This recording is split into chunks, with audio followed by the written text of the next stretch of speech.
Imagine you've left everything behind, crossing mountains with your family in a wagon, and suddenly you're trapped in snow, starving, and facing life or death decisions.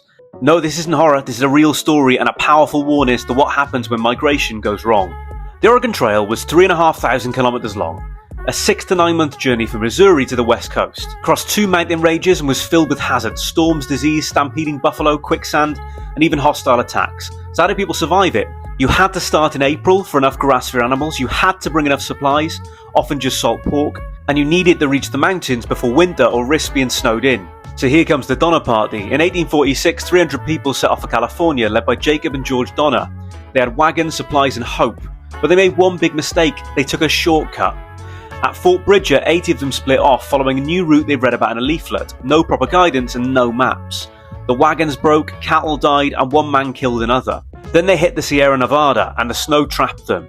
A rescue party arrived in January of 1847. By then, many had died. Some even resorted to cannibalism. It was a grim lesson: planning saves lives. At the same time, another group was on the move: the Mormons. After years of persecution for beliefs, polygamy, and their success, they were driven out of New York, Ohio, Missouri, and finally Illinois. In 1846, Brigham Young led them west to the Great Salt Lake. Here's why they succeeded and where the Donners failed. They were organised into groups with leaders and roles, they had discipline and a regular rest, their advance party marked the trail and water sources, and they had enough food for a year. From 1847 to 1869, 70,000 Mormons travelled the Mormon Trail. Their faith, planning and leadership made it possible.